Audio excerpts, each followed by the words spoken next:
हम इंडियंस की सबसे बड़ी खासियत यह है कि हम लोग सीखते बहुत जल्दी हैं। वैसे भी जीजी साहब के एरा में जीत तो रहे नहीं है, सीख बहुत अच्छे से रहे हैं। अब पिछले हफ्ते हमारी टीम मैनचेस्टर यूनाइटेड की फुटबॉल टीम से मिलकर आई थी और देख लो हमारे दोनों ओपनर्स को भाई 5 ही मिनट के अंदर 2 गोल कर दिए। पहले तो अंग्रेजों ने 157 ओवर गधों के जैसे फील्डिंग करवाया, फिर हमारी बैटिंग की बारी आई तो 0 पर आउट कर दिया। लेकिन जैसा मैंने बताया कि हम इंस्पिरेशन बहुत जल्दी लेते हैं, और जब हमारे दोनों ओपनर्स फुटबॉल टीम से इंस्पिरेशन ले ही लिए थे तो हमारे शुभमन गिल और केएल भाई ने कहा क्यों ना अपने आसपास थोड़ा सा क्रिकेटर से भी देख लिया जाए। और ज्यादा दूर हमें जाने की जरूरत थी नहीं, क्योंकि 2001 में ईडन गार्डन्स में हमारे अपने राहुल द्रविड़ और वीवीएस लक्ष्मण ने जो करिश्मा किया था, इन्होंने कहा चलो उसे ही लूप पर चला देते हैं। और भाई पहली ही पारी में 300 से भी ज्यादा रन से पीछे चल रही हमारी भारतीय टीम, जिन्होंने 42 साल के इतिहास के बाद पहली बार ऐसा हुआ था कि अपनी शुरू की 2 विकेटें पहले ही ओवर में बिना किसी रन के खो दी थी।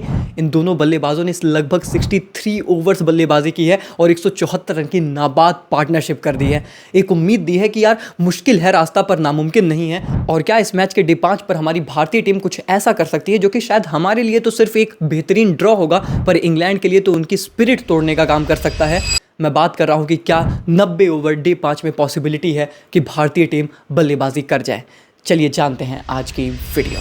दिन की शुरुआत तो हम भारतीय फैंस के लिए वही पुराने बेहाल अंदाज में होती है। बेन स्टोक्स भाई आते हैं और कहते हैं कि ले भाई मेरा एक शतक ले ले। और मुझे ये फैक्ट सुनकर इतना ज़्यादा शॉकिंग लगा कि बेन स्टोक्स एक ऐसा खिलाड़ी है जिसके इस सीरीज में यशस्वी जायसवाल से ज़्यादा रन है और जसप्रीत बुमराह से ज़्यादा विकेट। पर यह बंदा सिर्फ शतक के बाद नहीं रुकता, बल्कि इससे भी ज़्यादा ह्यूमिलिएशन तो मुझे तब फील होता है जब यही बेन स्टोक्स इंग्लैंड के नंबर 10 के बल्लेबाज ब्रैडन कार्स के साथ मिलकर हमारे so called best bowling lineup के अगेंस्ट 95 रन की पार्टनरशिप कर देते हैं। और हमारी बॉलिंग की तो फिर मैं क्या ही बात करूं, वैसे भी मैंने कल ठीक ठाक तारीफ उनकी कर ही दी थी और आज उसमें बस इजाफा ही हुआ। हमारे 4 गेंदबाज बुमराह, वाशी, सिराज और जडेजा ने कमाल का शतक जड़ा अपनी गेंदबाजी से, और हमारे जीजी साहब का सपना पूरा किया कि भाई हमारे पास भी ऐसे ऑलराउंडर्स होने चाहिए जो गेंदबाजी भी करें और बल्लेबाजी भी। तो ले लो बल्लेबाजी। अब कल मैंने आपसे कहा था कि लंच तक तो इंग्लैंड खेलेगी ही ताकि वो 300 प्लस की लीड लें और फिर हमें बल्लेबाजी कराएं, लेकिन मैं नादान था। मुझे ये नहीं पता था कि भाई वो इंग्लैंड टीम है, उनको जितना रन बनाना है जब बनाना है तब बना लेंगे। कोई हमारी टीम थोड़ी है कि एक एक रन के लिए स्ट्रगल करें। तो भाई उन्होंने 300 प्लस रन तो लंच के पहले ही बना लिया और खुद ऑल आउट होकर हमें 15 मिनट बल्लेबाजी करने के लिए न्योता भी दे दिया। और उस 15 मिनट में क्या हुआ था वो तो तुमने देखा ही है। क्या फायदा साहिब भाई इतना बॉल और बुक पढ़ने का जब खेलना आपको भी पानीपुरी वाले की ही तरह है। और पानीपुरी वाले भाई आप हमारे लिए बहुत इंपॉर्टेंट खिलाड़ी हो और बहुत अच्छी पारियां खेलते भी हो, लेकिन भाई अगर आपको बड़े से बहुत बड़ा खिलाड़ी बनना है तो आपको बड़ी पारियां खेलनी पड़ेगी इंपॉर्टेंट मैचेस में।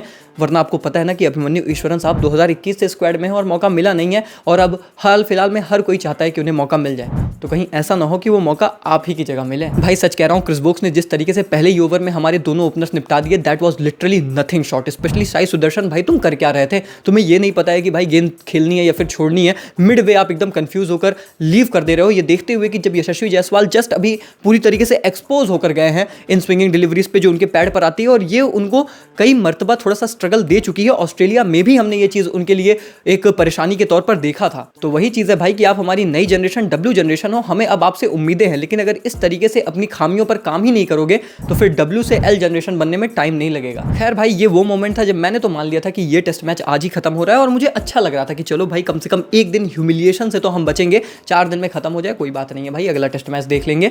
लेकिन उसके बाद आते हैं हमारे कप्तान शुभमन गिल और केएल राहुल।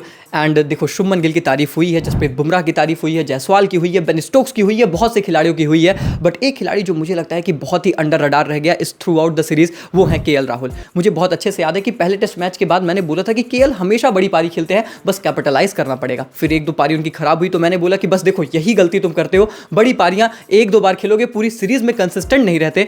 इस बार केएल राहुल डिपेंडेबल और कंसिस्टेंट हुए हैं। देखो ये हमारी टीम के one of the most senior player हैं, रिस्पॉन्सिबिलिटी लेना अब इनका काम है। एज एन ओपनर खेल रहे हैं और क्या कमाल की रिस्पॉन्सिबिलिटी ली है, क्योंकि मैंने देखा कि पिछली 8 पारियों में सिर्फ एक मरतबा ऐसा हुआ जब ये बंदा 30 से कम रन बना के आउट हुआ है, और हर बार कंसिस्टेंटली परफॉर्म किया है। याद रहे कि एज एन ओपनर इंग्लैंड की कंडीशंस में आप सबसे टफेस्ट अपोनेंट्स को फेस करते हो, सबसे कठिन समय आपके ही जो है खिलाफ आता है, और हर बार केएल राहुल ने वो फेज निकाला है, वो फेज बचाया है ताकि दूसरे बल्लेबाज आकर रन बनाए, और बंदा एट द सेम टाइम खुद भी अपने लिए रन बना रहा है। तो भाई hats off to this man, क्योंकि केएल भाई ना लिटरली मेहनती खिलाड़ी हैं, मेहनत करते हैं और हर काम इन्होंने अपनी मेहनत के दम पर ही पाया है। और एज एन ओपनर भी टेस्ट क्रिकेट में भी इस नए एरा में भी मेहनत ही कर रहे हैं। कल की कंडीशंस आप सबको पता है, कल लंच के बाद जब शुभमन गिल और केएल राहुल बल्लेबाजी करने आए तो कंडीशंस बहुत कठिन थी। सामने से क्रिस वोक्स, जोफ्रा आर्चर बहुत कमाल की गेंदबाजी कर रहे थे, लेकिन उस बीच जब हमारे कंट्रोल परसेंटेज भी बहुत ख़राब थे, हमने उस फेज़ को निकाला और उसके बाद आपने देखा कि पूरी तरीके से गेम हमारे कंट्रोल में आया। और यही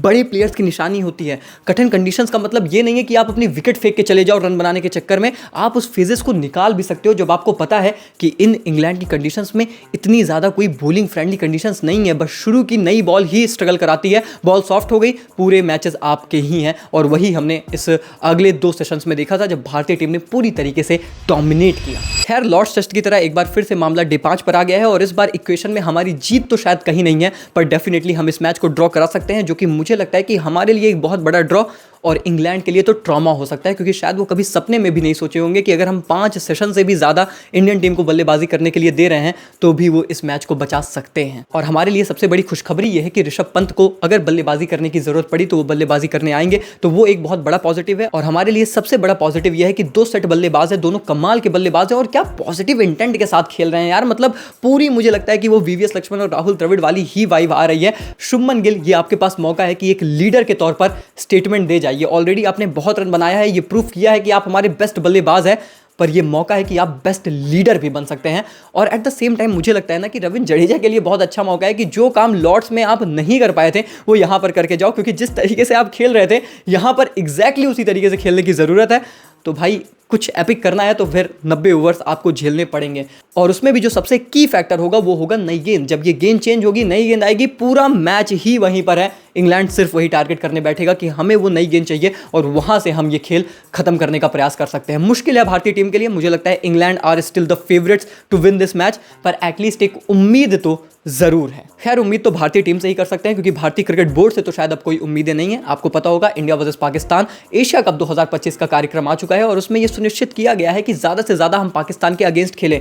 जी हाँ, वही पाकिस्तान जो अभी हाल फिलहाल में हमसे युद्ध कर रहा था। और इस पर अगर आपको मेरा रिएक्शन जानना है तो इंस्टाग्राम पर हमने रील डाली है, आपको लिंक डिस्क्रिप्शन में मिलेगा। और आपको क्या लगता है कि आज क्या होने वाला है? क्या भारतीय टीम एक एपिक टेस्ट मैच ड्रॉ करा सकती है? मुझे कमेंट्स में जरूर बताएं। वीडियो को लाइक करें, चैनल को सब्सक्राइब करें। मिलते हैं तब तक के लिए, take care, goodbye, thank you so much.